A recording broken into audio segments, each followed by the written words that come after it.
Hi everyone, आज हम लोग केमिकल कंट्रोल एंड इंटीग्रेशन का पार्ट 2 देखेंगे। पार्ट 1 में हमने ऑलरेडी बहुत सारे एंडोक्राइन ग्लैंड्स पढ़ लिए हैं।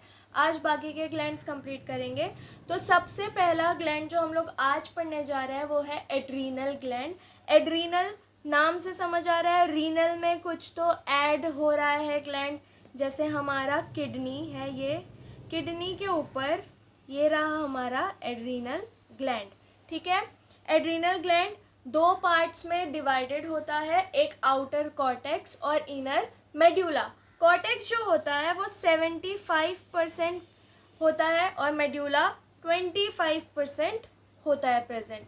ठीक है, अभी ये जो हम लोग पहले मेड्यूला पढ़ लेंगे फिर कॉर्टेक्स पढ़ेंगे, क्योंकि मेड्यूला 25% ही है।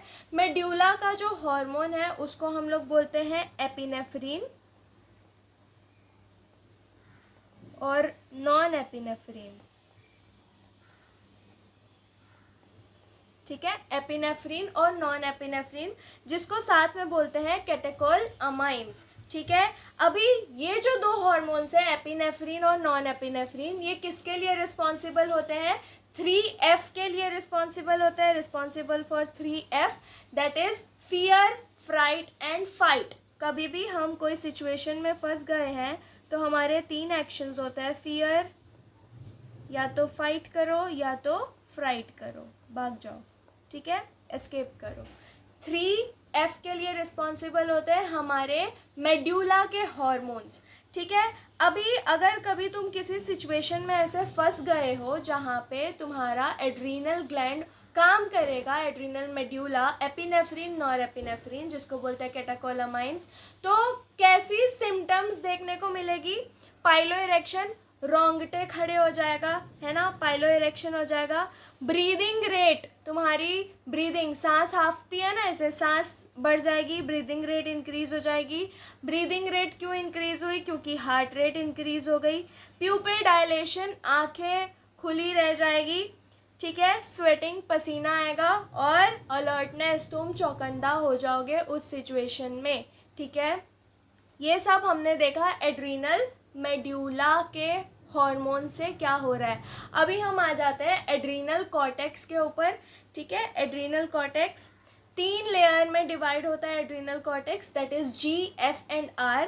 एड्रीनल कॉर्टेक्स G, F और R, outer, middle and inner, ऐसे पढ़ रहे हैं हम लोग। आउटर कौन है? जोना ग्लोमेरुलस, जोना ग्लोमेरुलस G, F जोना फेसिक्यूलेटा और R जोना रेटिक्युलरिस। ये रहे तीनों G, F and R, outer, middle and inner layers.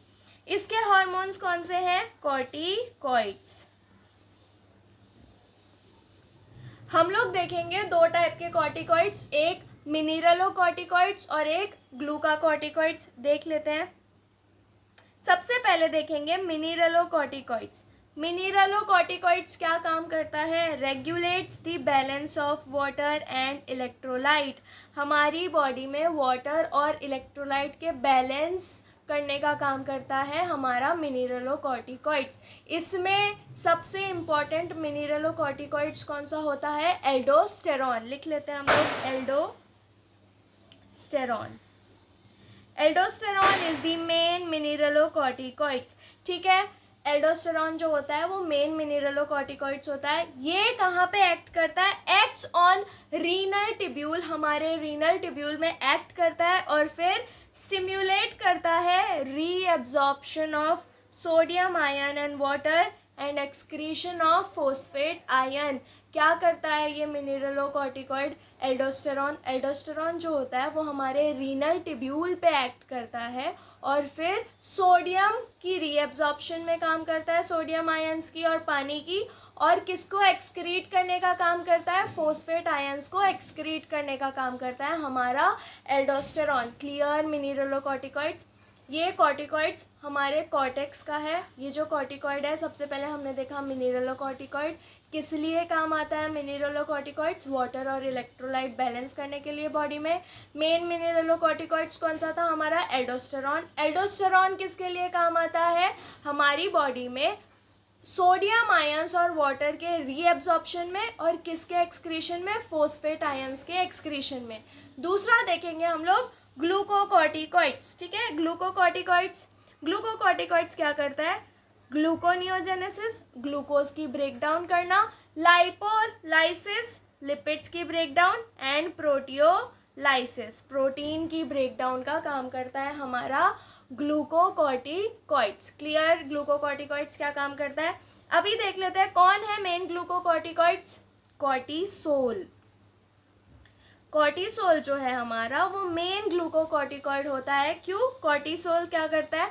RBC की प्रोडक्शन को स्टिम्युलेट करने का काम करता है। अभी हम लोग देखेंगे हमारी किडनी में हार्मोन होता है, जो हमारी किडनी में जेजी सेल्स होते हैं, ठीक है, जक्स्टाग्लोमेरुलस सेल्स, ये कुछ हार्मोन सिक्रीट करते हैं जिसका नाम होता है इरिथ्रोपोएटिन। ये इरिथ्रोपोएटिन क्या काम करते हैं? हमारी आरबीसी की प्रोडक्शन को स्टिम्युलेट करने का काम करते हैं। हम एड्रीनल ग्लैंड पढ़ रहे हैं, यहाँ पे हम लोग मिनरलोकॉर्टिकॉइड्स पढ़ लिए, ग्लूकोकॉर्टिकॉइड्स पढ़ रहे हैं। ग्लूकोकॉर्टिकॉइड्स में मेन ग्लूकोकॉर्टिकॉइड्स जो था हमारा कॉर्टिसोल, वो किसके लिए काम आता है? आरबीसी की प्रोडक्शन को स्टिम्युलेट करता है, मतलब बढ़ावा देता है आरबीसी की प्रोडक्शन को, ठीक है। और क्या करता है? Involve in maintaining the cardiovascular system as well as kidney का फंक्शन। कार्डियोवैस्कुलर सिस्टम की क्या करता है? मेंटेन करता है उसको, और किडनी के फंक्शंस को मेंटेन करने का काम करता है हमारा ग्लूकोकॉर्टिकॉइड्स। क्लियर यहाँ तक? अभी हम लोग देखेंगे हमारी जो बॉडी होती है, हमारा एड्रीनल कॉर्टेक्स क्या सिक्रीट करता है? Small amount of androgenic steroid secrete करता है हमारा एड्रीनल कॉर्टेक्स। ये किसके लिए रिस्पॉन्सिबल होता है? Plays a major role in growth of axial health, pubic hair and facial hair during puberty. Puberty के टाइम पे एक्सियल हेयर का ग्रोथ होना, एक्सियल हेयर मतलब आर्मपिट्स में हेयर ग्रोथ होना, प्यूबिक हेयर ग्रोथ होना, और हमारे फेशियल हेयर ग्रोथ होने को के लिए रिस्पॉन्सिबल होता है हमारा एड्रीनल कॉर्टेक्स। वो कुछ एंड्रोजेनिक स्टेरॉइड सिक्रेट करता है। फीमेल जो होती है उनकी बॉडी में भी थोड़ा सा एंड्रोजेनिक स्टेरॉइड प्रेजेंट होता है, इसी के लिए उनको भी facial hair, axial hair and pubic hair आते हैं। क्लियर? यहाँ तक हमने जो भी पढ़ा, ठीक है। किडनी क्लियर हो गया हमारा, हमने पूरा एड्रीनल ग्लैंड पढ़ लिया। एड्रीनल ग्लैंड वापस से देख लेते हैं। हमारी किडनी के ऊपर एक ग्लैंड प्रेजेंट होता है जिसको बोलते हैं एड्रीनल ग्लैंड। ये ग्लैंड जो होता है ये कॉर्टेक्स और मेड्यूला दो पार्ट में डिवाइडेड है। कॉर्टेक्स 75%, मेड्यूला 25%, ठीक है। कॉर्टेक्स जो, पहले हम लोग मेड्यूला देख लेते हैं। मेड्यूला का हार्मोन कौन था? एपिनेफ्रिन एंड नॉरएपिनेफ्रिन, जिसको साथ में बोलता है कैटेकोलामाइंस। ये किसके लिए रिस्पॉन्सिबल होता है? 3F के लिए, that is fear, fight and fright actions के लिए। इस दौरान हमारी बॉडी में क्या क्या सिम्टम्स देखने को मिलते हैं? प्यूपिलरी डायलेशन, पाइलो इरेक्शन, रोंगटे खड़े हो जाना, फिर ब्रीदिंग रेट का बढ़ना, हार्ट रेट का बढ़ना, और अलर्टनेस, ठीक है। ये सारे सिम्टम्स आ जाते हैं। अब हम लोग देख लेते हैं कॉर्टेक्स। कॉर्टेक्स जो होता है वो 3 पार्ट में डिवाइडेड है, inner, outer, middle and ear. Inner G, F and R, zona glomerulus, zona fasciculata and zona reticularis, ये तीनों लेयर है। इनके हार्मोन्स कौन से थे? कॉर्टिकॉइड्स। सबसे पहले हमने देखा mineralocorticoids, water and electrolyte balance करने का काम करता है हमारी बॉडी में। मेन मिनरलोकॉर्टिकॉइड्स कौन सा था? एल्डोस्टेरॉन। एल्डोस्टेरॉन क्या काम करता है? रीएब्जॉर्प्शन, पहले तो रीनल ट्यूब्यूल पे एक्ट करेगा, रीएब्जॉर्ब करेगा किसको किसको? वाटर एंड सोडियम आयन को, और एक्सक्रीट कर देगा फॉस्फेट आयंस को। इसके बाद हमने देखा ग्लूकोकॉर्टिकॉइड्स। ग्लूकोकॉर्टिकॉइड्स क्या करता है? अभी ग्लूकोकॉर्टिकॉइड्स क्या करता है हमारी बॉडी में? बोलो बोलो। हमने देखा था ग्लूकोकॉर्टिकॉइड्स क्या करता है। 1 second. Gluconeogenesis, lipolysis and proteolysis, glucose की ब्रेकडाउन, लिपिड्स की ब्रेकडाउन एंड प्रोटीन की ब्रेकडाउन करता है। इसमें सबसे मेन ग्लूकोकॉर्टिकॉइड्स कौन सा था हमारा? कॉर्टिसोल। कॉर्टिसोल क्या काम करता है? कॉर्टिसोल आरबीसी की प्रोडक्शन को स्टिम्युलेट करता है। हम लोग अभी हार्मोन्स ऑफ किडनी जब पढ़ेंगे तो हम लोग देखेंगे आरबीसी की प्रोडक्शन कैसे स्टिमुलेट हो रही है, ठीक है। आरबीसी की प्रोडक्शन को स्टिमुलेट करेगा और involve in maintaining the cardiovascular system as well as kidney function. Cardiovascular system को मेंटेन करने के लिए हेल्प करता है और किडनी के फंक्शंस को मेंटेन करने के लिए हेल्प करता है। इसके बाद हमने देखा कि small amount of androgenic steroid भी प्रेजेंट होती है बॉडी में, जो कि एड्रिनल कॉर्टेक्स रिलीज करती है, जिसके वजह से axial hair, pubic hair and facial hair puberty के बाद देखने को मिलता है। Adrenal gland clear. अभी हम लोग आ जाते हैं पेनक्रियास पे। पेनक्रियास जो होता है ये एक हेटेरोक्राइन ग्लैंड होता है। हेटेरोक्राइन ग्लैंड हमने पार्ट 1 में ही देखा था। इसका मतलब क्या होता है, एंडोक्राइन भी होगा प्लस एक्सोक्राइन भी होगा, ठीक है। हेटेरोक्राइन ग्लैंड है मतलब एक्सोक्राइन और एंडोक्राइन दोनों पार्ट है इसके पास। ये एक कंपोजिट ग्लैंड है। देख लेते हैं एक्सोक्राइन ग्लैंड क्या करता है। एक्सोक्राइन ग्लैंड एसिनार सेल्स होते हैं हमारे, वो पैनक्रियाटिक जूस सिक्रेट करते हैं, दैट्स इट। अभी इसका जो एंडोक्राइन पार्ट है वो क्या कर रहा है, यहाँ पे आइसलेट ऑफ लैंगरहैंस प्रेजेंट होता है 1 to 2 मिलियन, ठीक है। 1 to 2 million islet of Langerhans present होता है हमारे पेनक्रियाज में, जिसमें 1 to 2% ही सिर्फ पेनक्रियाटिक टिश्यू को रिप्रेजेंट करते हैं 1 to 2 मिलियन में से। अभी ये आइसलेट ऑफ लैंगरहैंस दो मेन कंपोनेंट में डिवाइडेड है, that is alpha cell and beta cell.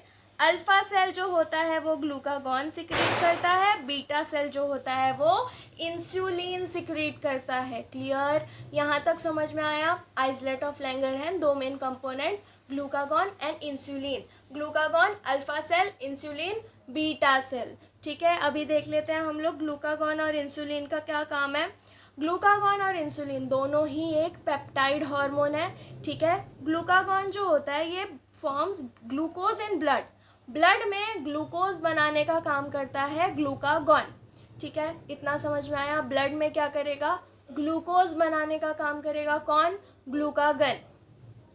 ये क्या करता है, हिपैटोसाइट्स पे एक्ट करता है। हिपैटोसाइट मतलब लीवर के सेल, हिपैटोसाइट मतलब लीवर सेल। ये लीवर सेल पे एक्ट करता है और ग्लाइकोनियोलाइसिस करता है। व्हाट इज ग्लाइकोनियोलाइसिस, ग्लाइकोजन को ब्रेक डाउन करके ग्लूकोज फॉर्म करना। Break down of glycogen into glucose is glycogenolysis. Clear, हमारा ग्लूकागॉन कर रहा है ये, ठीक है। ग्लूकागॉन क्या कर रहा है, वापस से पेप्टाइड हार्मोन है, ब्लड में ग्लूकोज बनाने का काम करता है। कैसे, हिपैटोसाइट मतलब हमारे लीवर सेल्स पे जाके एक्ट करेगा और ग्लूकोनियोलाइसिस को स्टिम्युलेट करेगा, मतलब break down of glycogen into glucose. Glycogen को तोड़ेगा, ग्लूकोज में बना देगा, जिसकी वजह से ब्लड में ग्लूकोज का लेवल बढ़ जाता है। हमारी ब्लड में ग्लूकोज का लेवल बढ़ गया। अब ब्लड में ग्लूकोज का लेवल बढ़ गया यानी कि हाइपर ग्लाइसेमिया।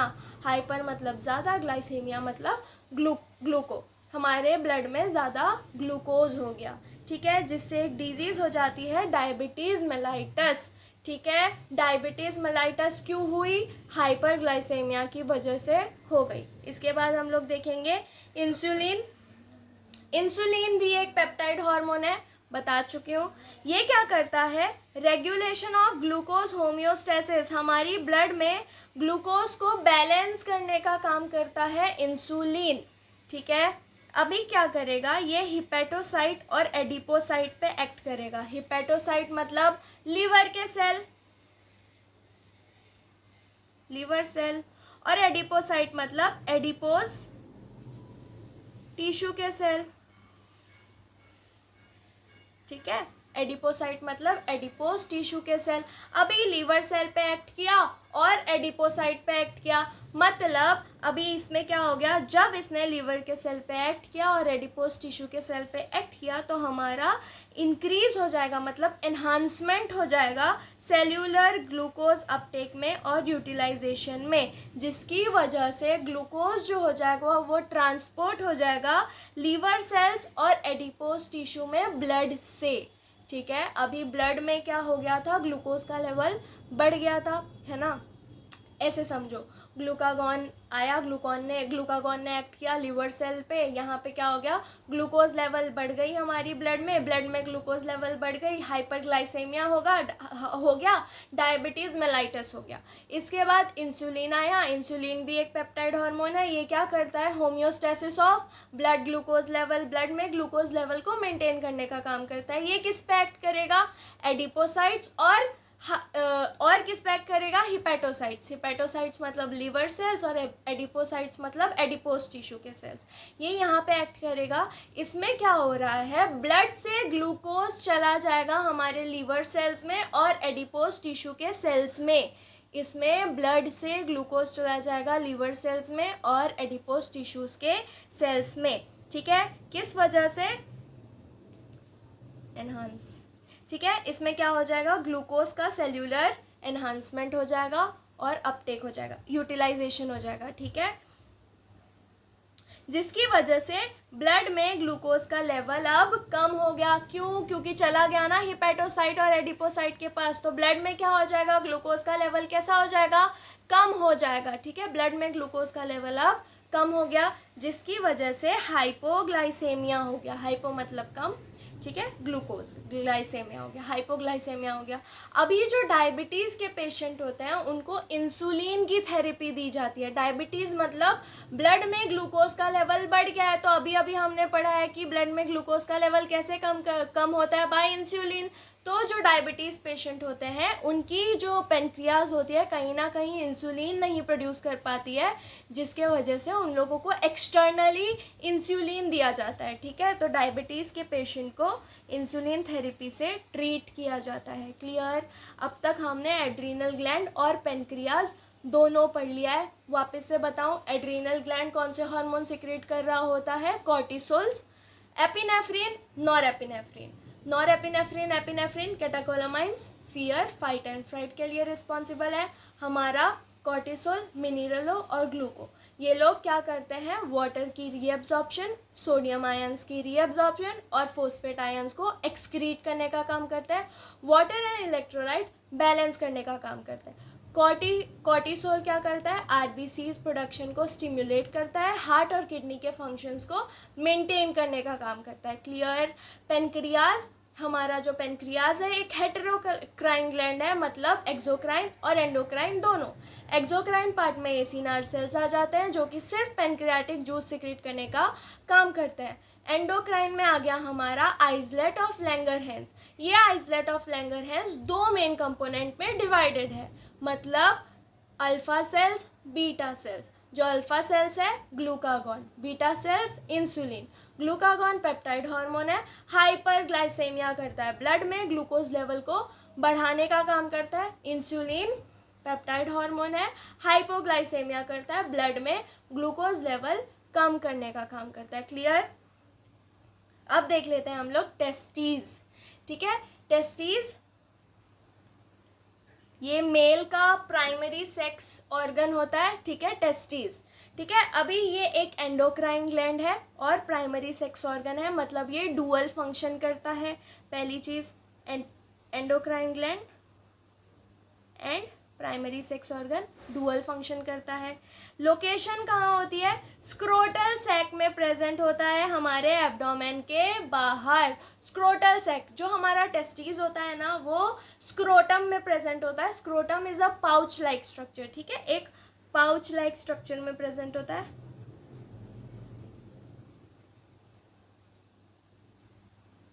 एक पाउच लाइक स्ट्रक्चर में प्रेजेंट होता है जिसको हम लोग बोलते हैं स्क्रोटम, ठीक है। यहाँ पे टेस्टिस प्रेजेंट होता है। इंटरनली टेस्टिस जो होता है वो 250 कंपार्टमेंट में डिवाइडेड होता है, जिसमें 1 to 3 highly coiled seminiferous tubule present होते हैं, ठीक है। 1 to 3 highly coiled seminiferous tubule present होते हैं टेस्टिस के अंदर, और कुछ इंटरस्टिशियल टिश्यूज प्रेजेंट होते हैं, ठीक है। लेडिक सेल और इंटरस्टिशियल सेल प्रोड्यूस करता है ग्रुप ऑफ हार्मोन जिसको हम लोग बोलते हैं एंड्रोजन। एंड्रोजन मेनली टेस्टेस्टेरॉन, ठीक है, टेस्टेस्टेरॉन हमने सुना है मेल में टेस्टेस्टेरॉन होता है, ठीक है। तो ये कौन सिक्रीट कर रहा होता है, टेस्टेस्टेरॉन, हमारा टेस्टीज, ठीक है। अभी एंड्रोजन जो होता है ये काम करता है in the process of spermatogenesis, formation of sperm के लिए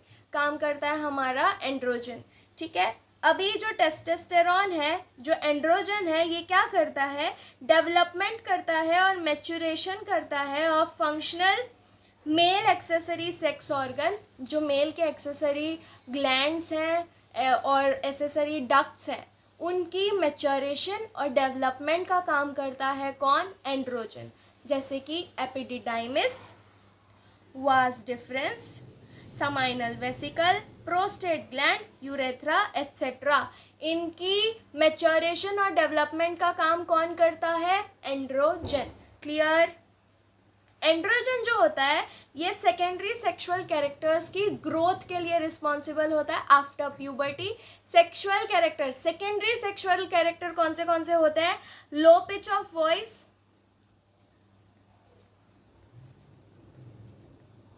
भारी आवाज हो जाती है ना लड़कों की प्यूबर्टी हिट होने के बाद, low pitch of voice, aggressiveness, ज्यादा गुस्सा आना, low pitch of voice, aggressiveness, facial hair, beard, moustache, ये सब आना, प्यूबिक हेयर, ठीक है। और ये जो एंड्रोजन है ये एक्ट करता है हमारे सीएनएस में, सेंट्रल नर्वस सिस्टम में, वहाँ पे एक्ट करेगा और इन्फ्लुएंस करता है मेल सेक्सुअल बिहेवियर को, यानी कि लिबिडो। क्लियर। इतना समझ में आया कि एंड्रोजन किसके लिए रिस्पॉन्सिबल होता है। एंड्रोजन रिस्पॉन्सिबल होता है फॉर्मेशन ऑफ स्पर्म के लिए, स्पर्मेटोजेनेसिस के लिए। सेकेंड, ये जो एंड्रोजन है ये रिस्पॉन्सिबल होता है for development and maturation of male accessory glands, जैसे कि हो गया हमारा एपिडिडाइमिस, वास डिफरेंस, हमारा समाइनल वेसिकल, प्रोस्टेट ग्लैंड और हमारा यूरेथ्रा, ठीक है। इनके डेवलपमेंट और मैच्योरेशन के लिए रिस्पॉन्सिबल होता है। एंड्रोजन रिस्पॉन्सिबल होता है मेल के सेकेंडरी सेक्सुअल कैरेक्टर्स के लिए, यानी कि aggressiveness, low pitch of voice, pubic hair, facial hair, axillary hair, ठीक है। और ये जो एंड्रोजन है ये एक्ट करता है सेंट्रल नर्वस सिस्टम पे, जिसकी वजह से मेल सेक्सुअल बिहेवियर यानी कि लिबिडो ये इन्फ्लुएंस होता है, ठीक है। इतना समझ में आया। Testis clear. अभी हम लोग देख लेते हैं ओवरीज। ओवरीज फीमेल का प्राइमरी सेक्स ऑर्गन है, पैर में प्रेजेंट होता है, मतलब 2 ओवरीज प्रेजेंट होती है। हार्मोन कौन से होते हैं ovarian hormone, oestrogen and progesterone, ये दोनों कौन से हार्मोन हैं हमारे, ओवेरियन हार्मोन। ईस्ट्रोजन किसके लिए रिस्पॉन्सिबल होता है, सेकेंडरी सेक्सुअल कैरेक्टर्स के लिए। फीमेल के सेकेंडरी सेक्सुअल कैरेक्टर्स कौन से हो गए, high pitch of voice,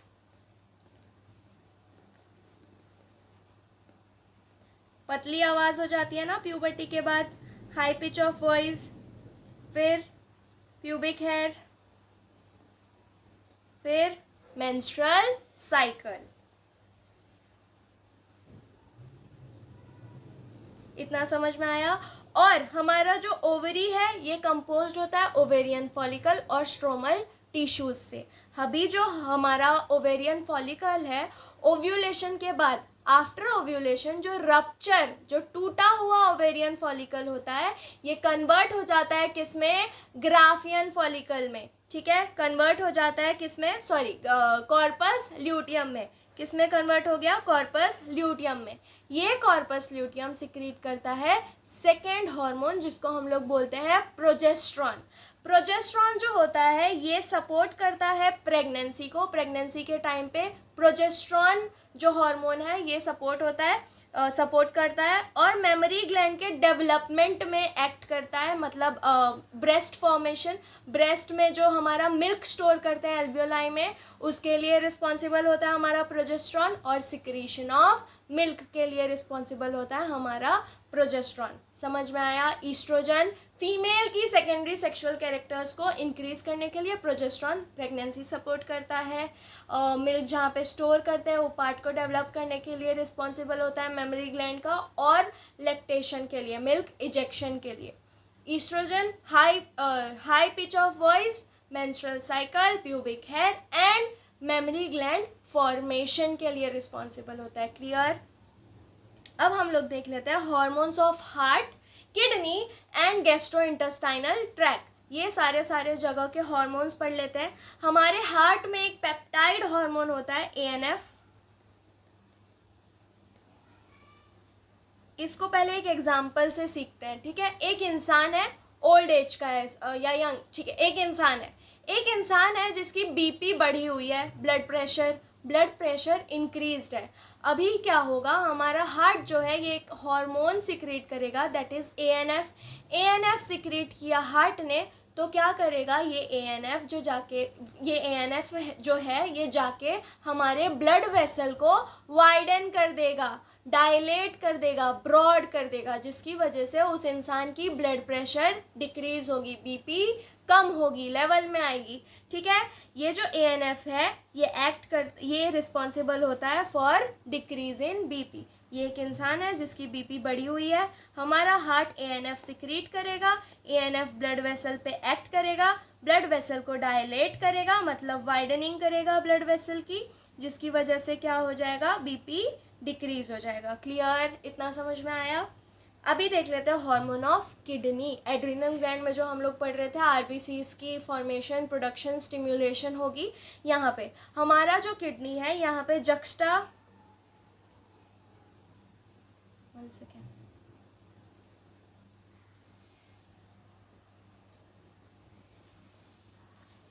glomerulus cells present होते हैं। ये पेप्टाइड हार्मोन सिक्रेट करते हैं जिसका नाम है इरिथ्रोपोइटिन। इरिथ्रो नाम से ही समझ जाओ, RBC, इरिथ्रोपोइटिन क्या करेगा, स्टिम्युलेट इरिथ्रोपोयोसिस। इरिथ्रोपोयोसिस का मतलब होता है फॉर्मेशन ऑफ RBCs।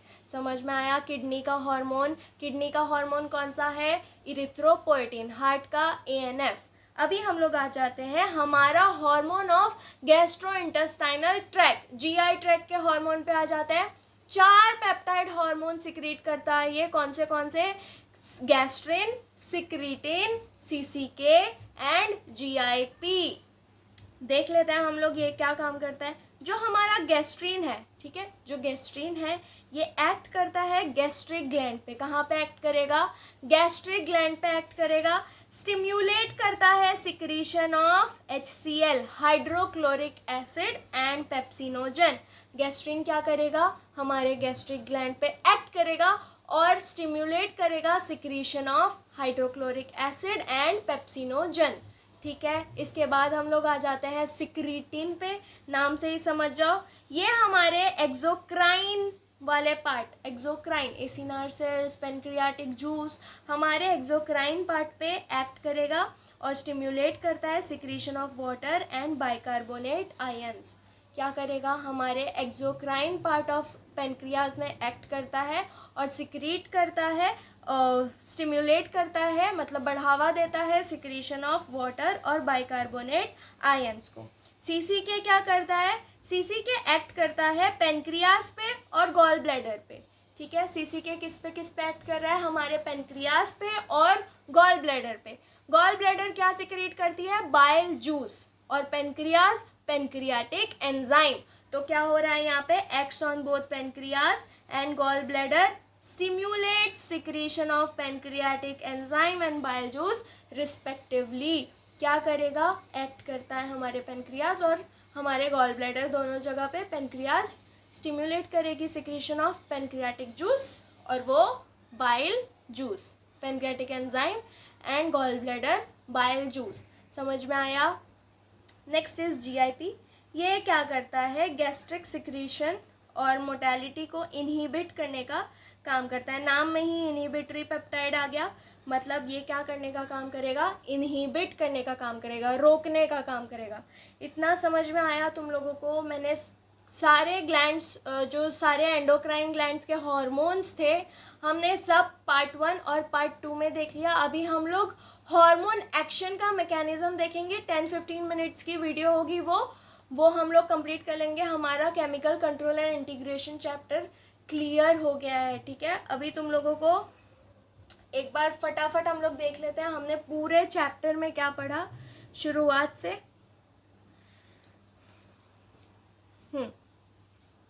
हमने 3 टाइप के ग्लैंड्स देखे, exo, endo and hetero. Exocrine glands कौन से ग्लैंड्स होते हैं? जिनके पास डक्ट प्रेजेंट होती है, वो अपनी सिक्रीशन डक्ट में करते हैं। एंडोक्राइन डक्ट लेस ग्लैंड अपनी सिक्रीशन कहाँ करेंगे? डायरेक्ट करेंगे ब्लड के वेसल में, ब्लड के स्ट्रीम में। और हेटेरोक्राइन हमने अभी देख लिया पेनक्रियास, दोनों एंडोक्राइन एंड एक्सोक्राइन दोनों, ठीक है। हमने हार्मोन्स का क्लासिकल और न्यू डेफिनेशन देखा। क्लासिकल डेफिनेशन ये बोलता था हार्मोन्स कुछ एक केमिकल हैं जो ब्लड में पाए जाते हैं। न्यू डेफिनेशन ये बोलता है हार्मोन्स जो होते हैं नॉन न्यूट्रिएंट होते हैं, हमारे इंट्रासेल्यूलर मैसेंजर होते हैं ये हार्मोन, और थोड़े थोड़े अमाउंट में प्रेजेंट होता है। उसके बाद हमने देख लिया न्यूरल कोऑर्डिनेशन और एंडोक्राइन कोऑर्डिनेशन में डिफरेंस, ये फास्ट और क्विक होता है, ये स्लो होता है। हार्मोन्स जो सिक्रीट करती है, ऑर्गन्स जो सिक्रीट करती है हार्मोन्स, वो अभी हमने पढ़ लिए, heart, JGA and gastrointestinal tract. सबसे पहला ग्लैंड हमने पढ़ लिया pituitary gland, that was master gland. ये सारे हार्मोन को सिक्रीट करने का काम करता है, स्टोर करने का काम करता है, ठीक है। पिट्यूटरी ग्लैंड 2 पार्ट में डिवाइडेड है, anterior and posterior. Anterior pituitary adenohypophysis, posterior pituitary neurohypophysis. Adenohypophysis में पार्स डिस्टेलिस आ गया और पार्स इंटरमीडिया आ गया, और न्यूरोहाइपोफाइसिस में पार्स नर्वोसा आ गया। सारे हार्मोन्स आ जाते हैं हमारे पार्स डिस्टेलिस में। MSH मेलिनोसाइट स्टिमुलेटिंग हार्मोन आ गया हमारा पार्स इंटरमीडिया में। पार्स नर्वोसा के 2 हार्मोन थे, वेसोप्रेसिन एंड ऑक्सीटोसिन, ठीक है। इतना समझ में आया तुम लोगों को? इसके बाद हम लोगों ने देखा हाइपोथैलेमस। हाइपोथैलेमस हमारे ब्रेन के बेजल पार्ट में सिचुएटेड होता है, फोर ब्रेन के बेजल पार्ट में, ठीक है। और हाइपोथैलेमस जो है ये सिक्रीट करना है ये पिट्यूटरी के हार्मोन को या इनहिबिट करना है, इसके लिए रिस्पॉन्सिबल होता है। मास्टर ऑफ मास्टर ग्लैंड होता है हमारा हाइपोथैलेमस, ठीक है। इसके बाद हमने देख लिया पीनियल ग्लैंड। पीनियल ग्लैंड जो होता है dorsal side of our fore brain में सिचुएटेड होता है, पीछे की साइड हमारे फोर ब्रेन के। और हार्मोन कौन सा है इसका? मेलाटोनिन। ये हमारे sleep wake cycle, 24 hour diurnal rhythm, ये सब को मेंटेन करने का काम करता है। कौन? Pineal gland. Metabolism, pigmentation, menstrual cycle, self defensibility, ठीक है। इसके बाद हमने देखा थायराइड ग्लैंड। ट्रैकिया के दोनों साइड में प्रेजेंट होता है, इनमें 2 lobes of parathyroid gland, 2 lobes of parathyroid gland present होता है। थायरॉयड ग्लैंड हार्मोन कौन सा है हमारा? T3, T4 and thyrocalcitonin. ये बाइलोब्ड होता है, दोनों लोब जो होते हैं वो कनेक्टेड होते हैं बाय इस्थमस, ठीक है। इसके बाद हमने देखा एबनॉर्मेलिटी, ज़्यादा बढ़ गया तो कम हो गया तो हाइपोथायरॉयडिज्म, थायराइड कम हो गया हाइपोथायरॉयडिज्म, थायराइड ज़्यादा हो गया तो हाइपरथायरॉयडिज्म, ठीक है। डिजीज़ हो गए इससे। फिर हमने देख लिया parathyroid gland. Parathyroid gland calcium level को मेंटेन करने का काम करता है हमारी बॉडी में, ठीक है। फिर हमने देख लिया थाइमस। थाइमस ग्लैंड जो होता है ये हमारी इम्यून रिस्पॉन्स के लिए, इम्यूनिटी के लिए रिस्पॉन्सिबल होता है। थाइमस जो होता है छोटे बच्चों में बड़ा होता है, जैसे जैसे हम बड़े होते जाते हैं थाइमस ग्लैंड हमारा साइज में छोटा होता जाता है, ठीक है। फिर आज का हमने देखा adrenal gland, medulla, cortex, medulla, कौन से हार्मोन? एपिनेफ्रिन, नॉरएपिनेफ्रिन, कैटेकोलामाइंस कहते हैं इनको, ये कॉर्टिसोल, मिनरलो ग्लूकोकॉर्टिसोल, कॉर्टिकॉइड्स, ठीक है। इसके बाद हमने पेनक्रियाज देखा। पेनक्रियाज हमारा जो है एक्सोक्राइन होता है और एंडोक्राइन होता है, इसीलिए हम इसको हेटेरोक्राइन यानी कि कंपोजिट ग्लैंड कहते हैं। जो हमारा एंडोक्राइन पेनक्रियाज है ये आइसलेट ऑफ लैंगरहैन होते हैं इनमें present 1 to 2 million, but represent करता है pancreatic tissue only 1 to 2%, 1 to 2 million में से, ठीक है। अभी ये जो हमारे आइसलेट ऑफ लैंगरहैन है इनके 2 मेन कंपोनेंट है, that is alpha cells and beta cells. Alpha cells glucagon secrete करता है, बीटा सेल्स इंसुलिन सिक्रीट करता है। फिर ग्लूकागॉन ब्लड में ग्लूकोज लेवल बढ़ाता है, हाइपरग्लाइसेमिया। इंसुलिन ब्लड में ग्लूकोज लेवल कम करता है, हाइपोग्लाइसेमिया, ठीक है। इसके बाद हमने देख लिया testis, male primary sex organ, ovaries female primary sex organ. इसके बाद hormone of heart ANF, hormone of kidney that is JG cell erythropoietin, और hormone of gastrointestinal tract was gastrin, secretin, CCK और GIP। आई होप ये chapter तुम लोगों को पूरा clear हो गया होगा अब तक। एक बार इसके NCERT बेस्ड क्वेश्चन सॉल्व कर लेना, ठीक है। इजी चैप्टर है, याद रखने वाला चैप्टर है, हो जाएगा अच्छे से। अभी हम लोग हार्मोन का मैकेनिज्म देखेंगे पार्ट 3 में। Bye bye.